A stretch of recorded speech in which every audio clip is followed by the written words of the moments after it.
3 weeks before the exercise, the humans did not train. That was not entirely true.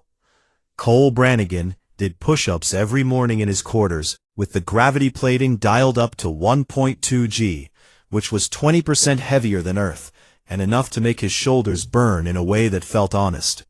He had been living in 0.4 G for 4 months, and it had done something to him that he did not like. Made him feel loose, unmoored, like his bones were forgetting what they were for. The push-ups were not training. They were maintenance.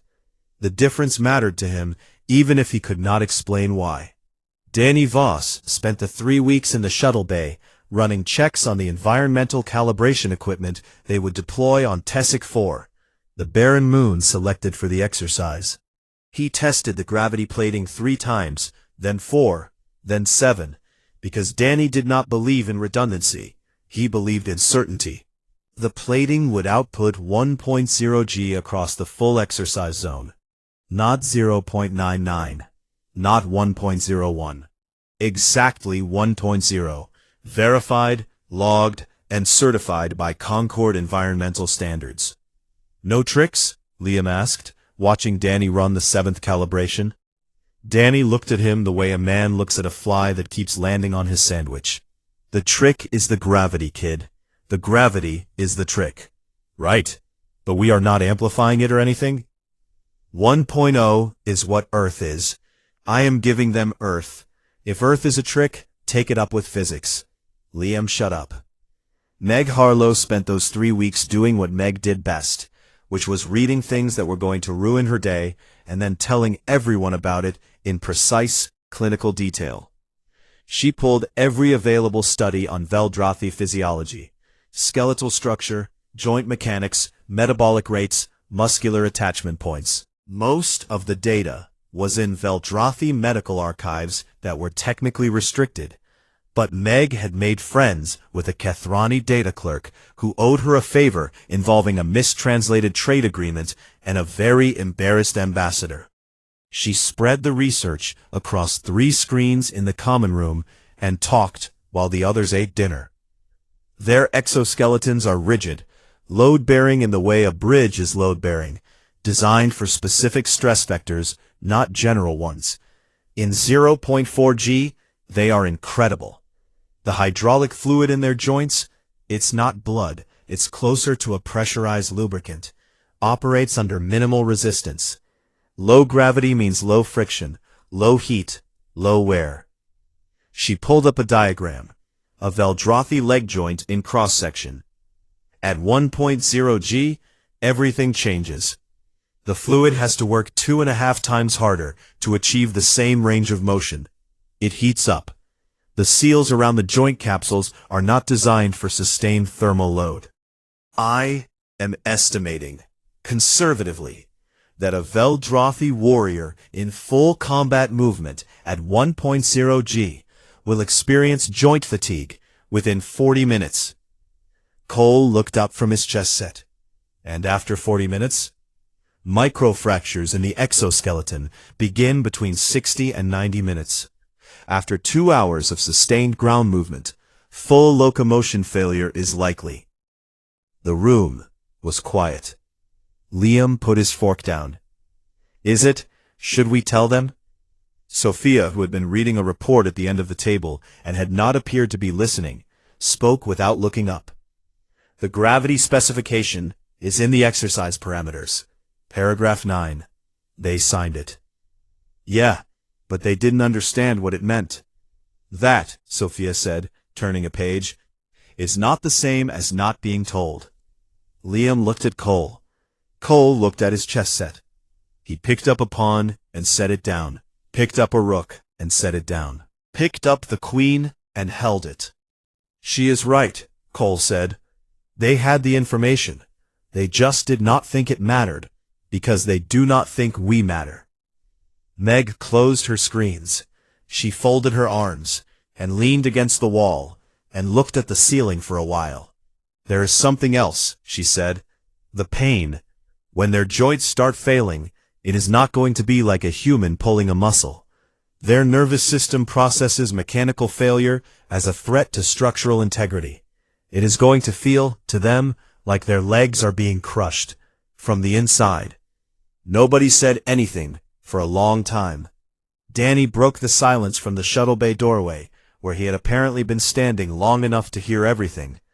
They called us pack animals on a live broadcast. That does not mean I want to watch them suffer, Liam said.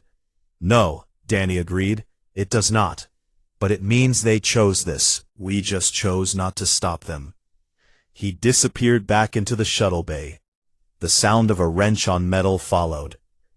Meanwhile, aboard the Veldrathi command vessel docked at Apex Threshold, War Commander Sav Threshold briefed his warriors.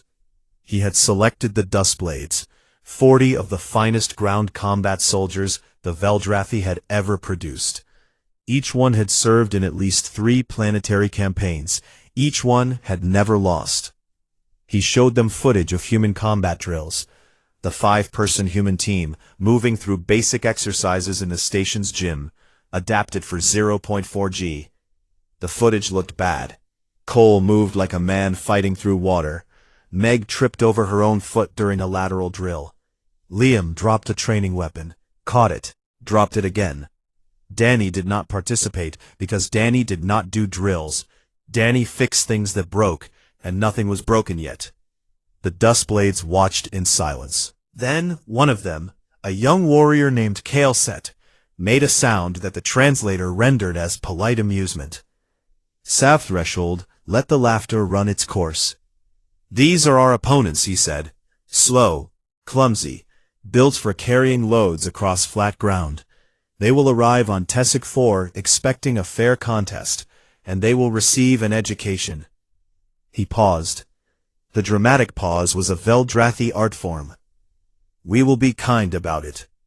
The Duskblades drilled that night in 0.4G, as they always had. They leaped, struck, spun, and landed in silence. They were perfect. Kaleset practiced her triple rotation, the one Liam had admired at the review, and stuck the landing on one leg. She held it for 3 seconds. 4, 5, not a tremor. Her body had never failed her. Not once in 22 years of training. The concept was as foreign to her as flying was to a fish. On the human shuttle, the night before departure, Cole sat alone in the cargo hold. The lights were off. He held a chess piece in the dark, the pawn again, and he turned it between his fingers, the way some people turn worry stones. Danny found him there. You good? I am good. You do not look good. You look like a man sitting alone in a dark cargo hold holding a toy. Cole almost smiled. You ever think about what it was like, being a kid, falling off your bike and hitting the pavement, and it hurt like hell, and you got up anyway? Every kid does that. Every human kid does that. Because Earth makes you. You fall at 9.8 meters per second squared, and the ground does not care about your feelings. And you get up, because there is no species on our planet that survives by staying down. Danny leaned against the bulkhead. Yeah, not one of them. Not one species in this whole Concord has ever fallen at 9.8 and gotten back up. He set the pawn down on the cargo crate. Tomorrow they are going to find out what that feels like. Danny stared at the pawn for a while. You almost sound sorry for them. Cole stood up and walked toward his bunk. Ask me again in 6 hours, he said. Tessic 4 had no atmosphere worth mentioning. No water, no color. It was gray rock under a black sky, and the Concorde had chosen it for joint exercises precisely because there was nothing there to damage. The gravity plating covered a 10 square kilometer zone, and when Danny powered it up from the control shuttle in orbit, the readout held steady at 1.0 G. He checked it twice, then a third time. Then he said good to nobody and sat back in his chair. The humans landed first. Cole stepped off the shuttle ramp, and his boots hit the ground, and there it was. Weight. Real weight. Not the floaty nonsense of the station. Not the feeling of being made of paper. This was the pull he had been born under, the thing his bones had been shaped by, the invisible hand that had pushed down on every human being who had ever lived, and said, "Figure it out." He took a breath. His spine stacked the way it was supposed to. Meg stepped out behind him and stopped. She closed her eyes. She stood there for 3 seconds, and when she opened them, they were wet. She did not explain why, and nobody asked.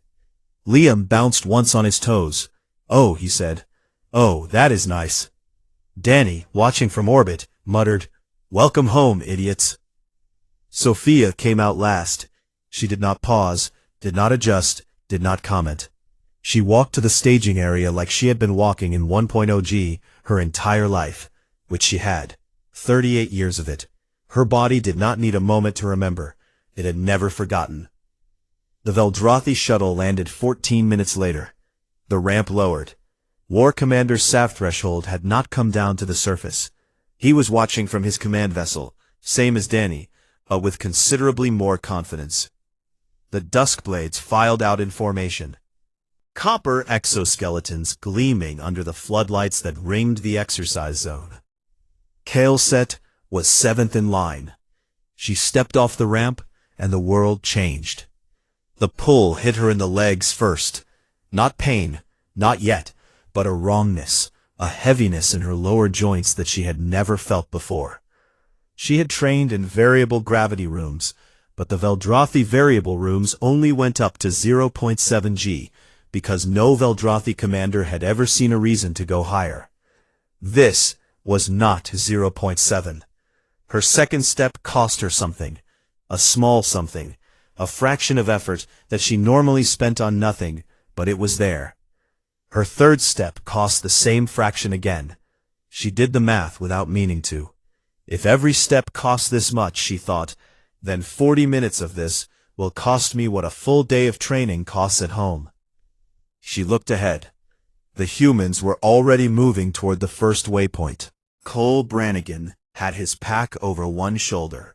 One shoulder, not two, just hanging there like it weighed nothing.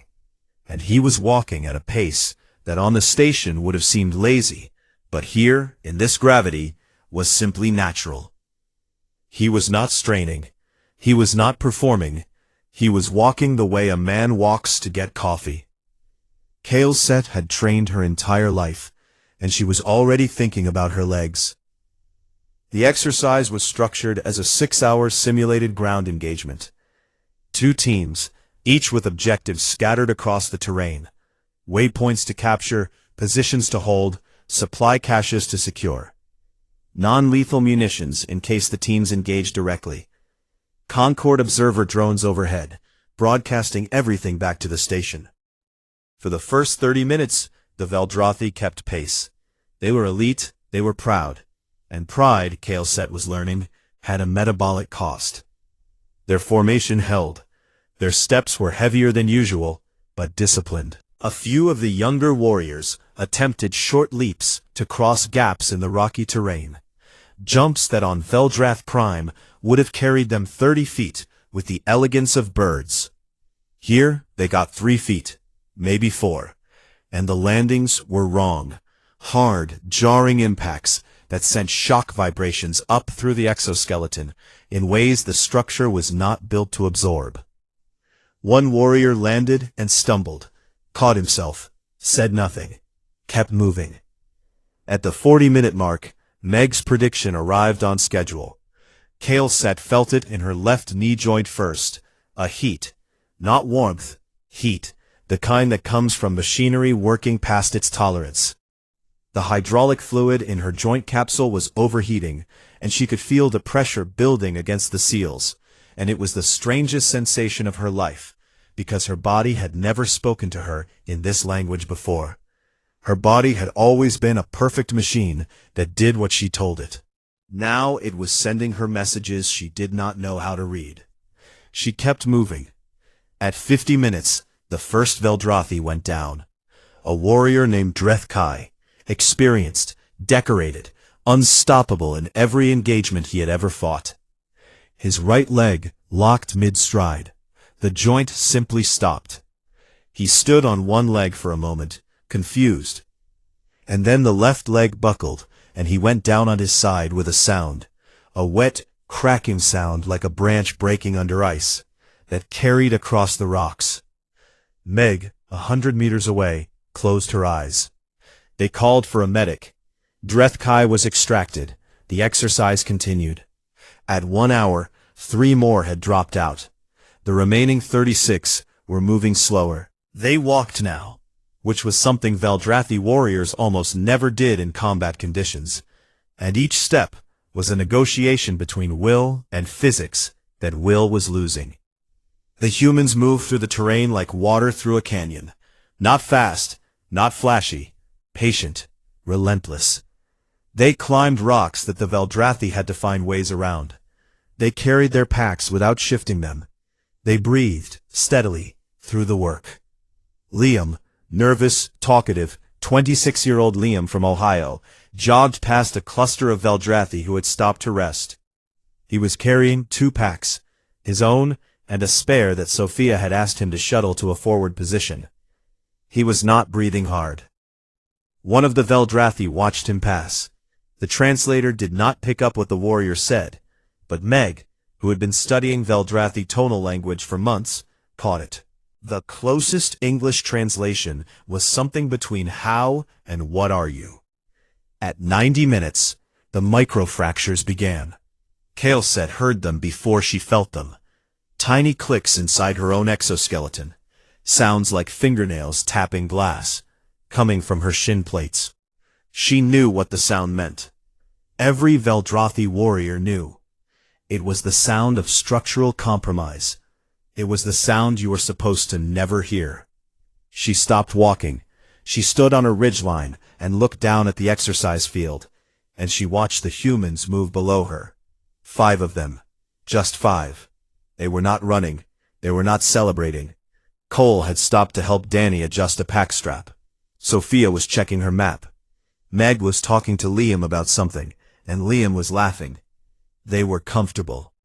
This gravity, this crushing, joint-breaking, impossible gravity, was their normal. Kael'set sat down, not because she chose to, because her left knee joint seized, and sitting was the only direction still available.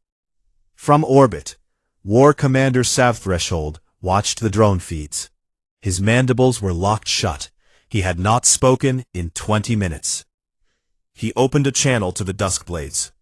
Accelerate to secondary objectives. Full combat pace. 12 warriors tried. 2 more went down within minutes. The sound of exoskeletons failing under gravitational stress was becoming a rhythm, a beat that repeated across the exercise zone like a terrible clock. Sophia stopped her team. She stood in the middle of the field and raised her hand and called a rest halt. Not for her people, for them.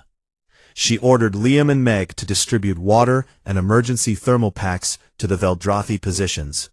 Human water, human supplies, offered without being asked. In 1.0 grams, on an alien moon, carrying water to warriors who had called his species pack animals on a live broadcast 4 weeks ago, Liam Pruitt ran.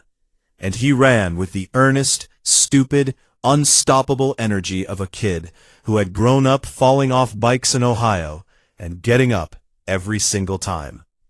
The Veldrathi took the water. Nobody said anything. At the 3-hour mark, the score was irrelevant. The humans had captured every objective. The Veldrathi had captured none. But the numbers did not matter. What mattered was the image now playing on every screen aboard Apex Threshold. 40 of the galaxy's finest warriors, the undefeated Duskblades of the Veldrathi Empire, sitting or lying on gray rock under a black sky, unable to stand. And 5 humans, walking among them, handing out water. The exercise was supposed to last 6 hours. Sophia ended it at 4. She did not ask permission from the Concord observers. She did not consult the Veldrathi command. She stood in the middle of the field and announced, on the shared channel, that the human team was withdrawing from active objectives and transitioning to medical support operations. Commander Reyes, the Concord observer said through the comm.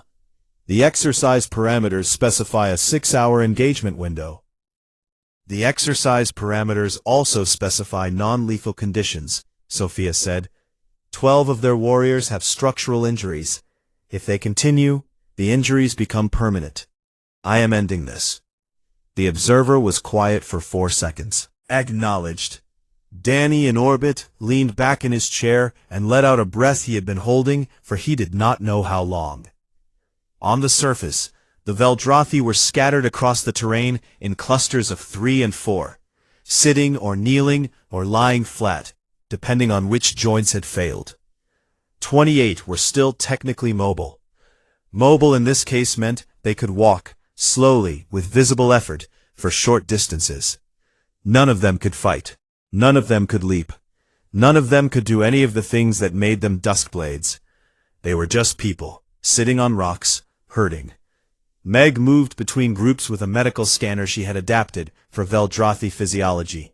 She could not fix them. Their biology was too different, too specialized. But she could identify which joints were failing and recommend extraction priority. She worked in silence, kneeling next to each warrior, scanning, nodding, moving on. One of them grabbed her wrist as she scanned his leg. His grip was weak. On Veldrath Prime it would have been strong enough to crush bone, but here, in this gravity, his hand trembled with the effort of holding on. He said something. The translator rendered it as, "Why are you helping us?" It was not a question. It was confusion. Pure, disoriented confusion. The kind that comes when the world stops operating by the rules you thought it had. Meg looked at his hand on her wrist. She did not pull away. "Because you are hurt," she said. "That is the whole reason." She gently freed her wrist and moved to the next warrior. Cole found Kale set on the ridgeline. She was sitting against a rock, her back straight, her lower legs extended in front of her, at an angle that was wrong. Both knee joints had seized. The hydraulic fluid had overheated, and the seals had partially failed, and the joints were locked in a position that she could not change without external tools. She was not calling for extraction. She was not making any sound at all. She was staring at the dirt between her feet. Cole walked up to her, and he did not stand over her. He sat down next to her, not across from her, not facing her, next to her, shoulder to shoulder, or as close to shoulder as a 5'11" human could get next to a 7-foot Veldrathi. He did not say anything. She did not say anything. They sat there for 2 minutes. The drone overhead recorded it. 2 figures, against gray rock, one copper and frozen, one small and still. Cole reached into his jacket pocket and pulled out his chess set. The small one, the travel one, the one he had carried since his father gave it to him when he was 9, and told him that chess was the only war where nobody had to get hurt. He unfolded the board on a flat rock between them, and started setting up pieces. Kale Set watched him. Her mandibles moved, the Veldrathi equivalent of a frown, or maybe curiosity. The translator picked up her next words. "What is this?" "A game," Cole said. 2 sides, 16 pieces each. The goal is to trap the other side's king. "A war game?" "A thinking game. The pieces are not equal. Some are strong, some are weak. The weak ones matter just as much if you use them right." He set the last piece down, the queen, white side, standing in the center of her row. Kale Set looked at the board. Then she looked at Cole. Then she looked at the field below them, where Meg was kneeling next to a warrior twice her size, and scanning his broken legs with the calm focus of someone who had decided that species was irrelevant and pain was pain. "How do you survive on your world?" Kale Set said. Her voice, through the translator, was flat, but the rhythm of her words, the spaces between them, carried something the translator could not render. Cole thought about it. He picked up a pawn and held it. "We do not think of it as surviving," he said. "Gravity is just gravity. It holds you down and you stand up. That is the deal. You fall, you stand up. You break something, it heals stronger.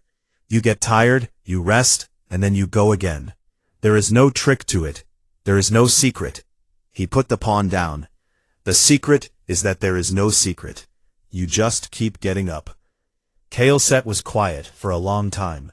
The wind, what passed for wind on Tessic 4, a thin whisper of recycled atmosphere within the exercise dome, moved across the rocks. I have never not been able to stand, she said. In 22 years of training, I have never felt my body refuse me. Cole nodded. He did not say he was sorry. He did not say it would be okay. He picked up the queen from the board and held it out to her. This is the strongest piece on the board, he said. She can move in any direction as far as she wants. But she is not the point of the game. The point of the game is the king, who can only move one square at a time. The weakest piece is the one you are trying to protect. HFY looked at the queen in his hand. I do not understand your game, she said. That is fine, Cole said. Keep the piece. Learn later. She took it, her fingers long segmented, designed for precision in a gravity that forgave imprecision, closed around the small wooden queen, and held it the way a person holds something they do not yet understand, but know is important. On the Veldrathi command vessel, War Commander Sath Threshold watched the drone feed. The image of Cole sitting next to HFY, the chess piece. The humans moving among his warriors like medics on a battlefield that had never seen a weapon fired. He turned off his screen. He stood alone in his command room for 11 minutes. The ship's log recorded this because Veldrathi command rooms recorded everything. 11 minutes of nothing. No orders, no communication, no movement. Then he opened a channel to the Concord Observer. His voice was level. Begin extraction of Veldrathi personnel. The exercise is concluded. He did not say who won. Nobody did. The shuttle rides back to Apex Threshold were quiet. The humans sat in their shuttle and nobody spoke until they were docked and the engines were off and the hatch was open. Liam was the first to say anything. I kept wanting to help them up, he said. He was sitting in the cargo hold, in the same spot where Cole had sat the night before, staring at his hands. The whole time, every time one of them went down, I kept wanting to run over and help them up. Meg sat down next to him. She took half the sandwich he was holding, because Meg took half of every sandwich anyone was holding. It was one of her things, a small constant in an inconstant universe. That impulse, she said, chewing. That thing you felt. The wanting to help. Yeah? I think that is the thing they do not have a classification for. Liam looked at her. What do you mean? Meg swallowed. She looked at the ceiling of the cargo hold, which was stained with something Danny had spilled 3 months ago and never cleaned. In the Concord database, we are classified as heavy world endurance fauna. Dense bones, high pain tolerance, persistent locomotion. All of that is true, but none of it is the thing that matters. What is the thing that matters? Meg took another bite of his sandwich. You ran, Liam. In a gravity that was breaking them, you ran to bring them water. Not because someone ordered you to. Because someone was hurt, and you had legs that worked. She stood up and walked toward the door. She stopped in the frame. They are going to figure out that the gravity is not the thing that makes us dangerous, she said. The gravity is just the thing that made us kind. She left. Liam sat alone in the cargo hold, holding half a sandwich, and he thought about Ohio, and about bikes, and about getting up. 1 month passed. The footage played on every station, every outpost, every diplomatic feed in the Concord network. It was not dramatic footage. There were no explosions, no weapons fire, no moments of cinematic violence. It was 40 elite warriors sitting on rocks. It was 5 humans handing out water. It was a young man jogging with 2 packs and not breathing hard. It was the most watched military content in Concord history. The Concord Council convened a special session. 12 species, 12 delegations, seated in the curved chamber at the heart of Apex Threshold. The room was built for low-gravity species, which meant it was built for everyone in the galaxy except the 5 humans sitting in the observer's gallery. The agenda item was listed as Reclassification Request, Earth Sol System, Species Designation, Human. The current classification was Heavy World, Non-Strategic. It had been assigned 40 years ago when humanity first made contact and a Concorde survey team visited Earth. The survey team lasted 9 hours. They reported that the gravity was crushing. The atmosphere was a combustion hazard. The weather was violent and unpredictable. The dominant species killed and ate other species as a primary food source, and the planet's magnetic field was so dense it disabled 3 of their 4 sensor arrays.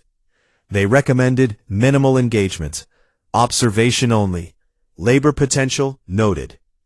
That classification had defined humanity's place in the galaxy for 4 decades. A heavy world, a curiosity, a species that was interesting the way a deep ocean creature is interesting, impressive for surviving where it did, but not relevant to the surface world where real decisions were made.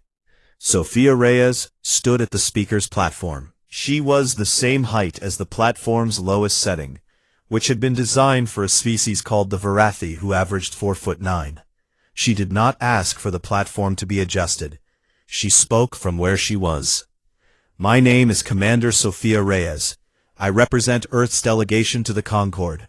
I am here to formally request the reclassification of Earth from Heavy World, Non-Strategic, to High Gravity Origin, Apex Adaptable. The chamber was quiet. 12 delegations, some of whom had not spoken to the human delegation in 4 decades, were listening. I will not waste your time with military analysis, Sophia said. You have all seen the footage. You know what happened on Tessic 4. I am not here to embarrass the Veldrathi or to claim that humans are superior warriors. We are not. In low gravity, any Veldrathi Duskblade would take apart any human soldier in seconds. This is not in dispute. For precision. What happened on Tessic 4 was not a demonstration of human combat ability. It was a demonstration of a biological principle that the Concorde has never had to understand, because the Concorde has never needed it. She folded her hands. Earth did not make humans strong. Earth made humans persistent. Our bones break and regrow denser at the fracture point. Our muscles tear under strain and rebuild thicker. Our cardiovascular systems operate under constant gravitational load and compensate by becoming more efficient with every passing year. We do not get weaker as we work harder. We get harder as we work longer. She let that sit for a moment. The Concorde evolved in comfort, low gravity, controlled atmospheres, stable climates. You built civilizations on worlds that did not fight you, and those civilizations are extraordinary. What this Concorde has achieved in science, in diplomacy, in art, it is extraordinary.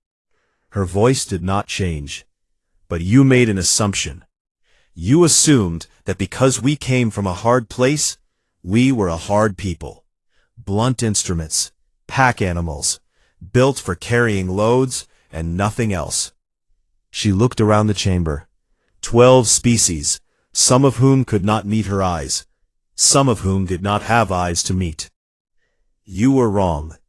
The exercise on Tessic 4 did not prove that humans are tougher than Veldrathi. It proved that gravity is not a disadvantage. It is a teacher. And the lesson it teaches is the same one every human child learns the first time they fall off a bicycle and hit concrete at 9.8 meters per second squared. She straightened. You fall, it hurts. You get up. That is the whole lesson. That is the only lesson Earth has ever taught. Her hands were still folded. Humans do not want to be the Concorde's warriors. We have enough wars. We want to be partners. But partnership requires respect, and respect requires honesty, and the honest truth is this.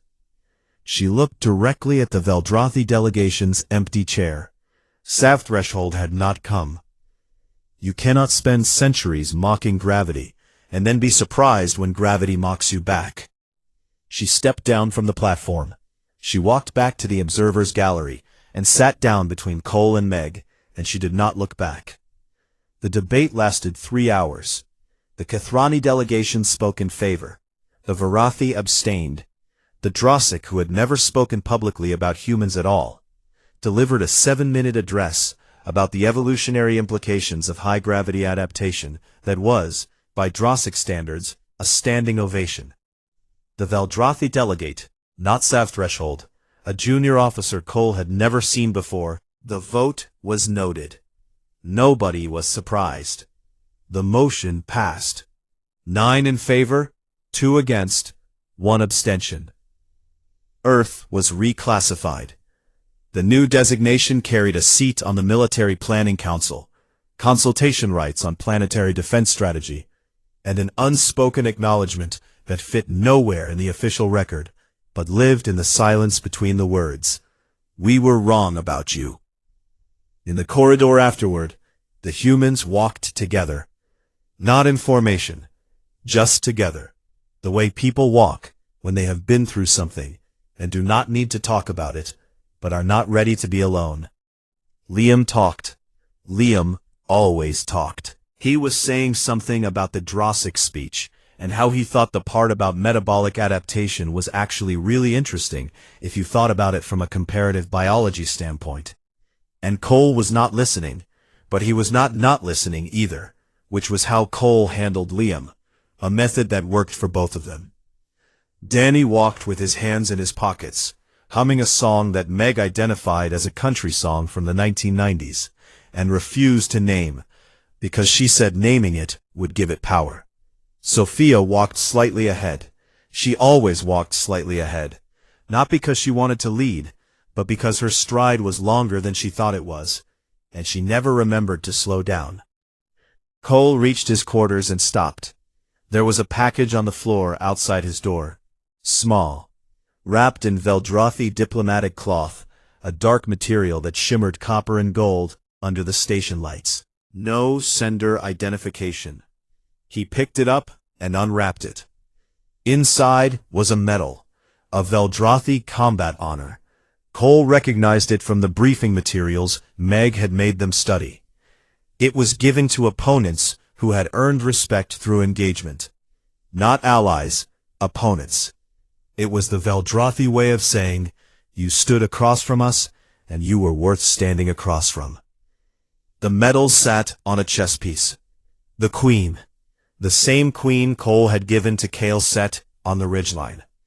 He stood in the doorway of his quarters and held the medal in one hand and the queen in the other. The station hummed. The lights buzzed. Somewhere down the corridor, Liam was still talking.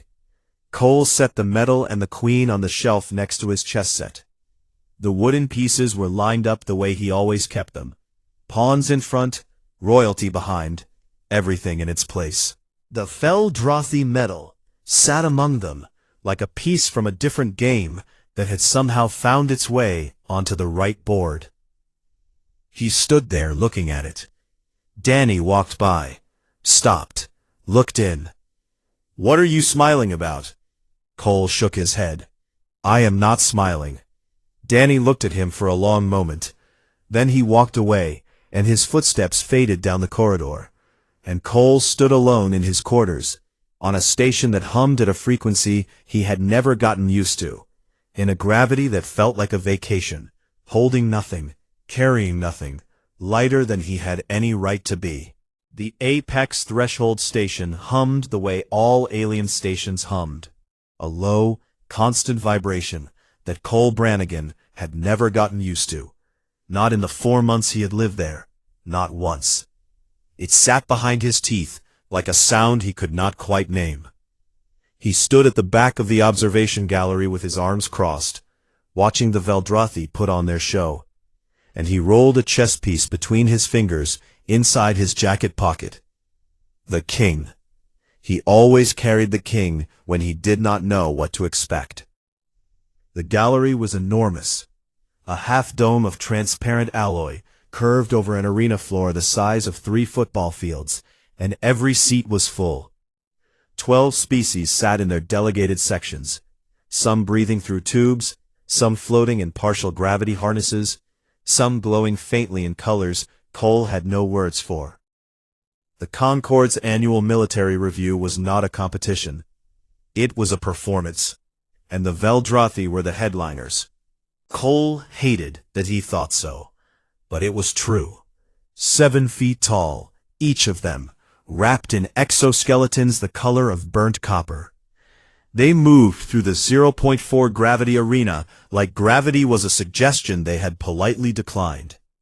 40 warriors launched themselves into the air in perfect formation, spinning, striking training drones that flew at them from 6 directions.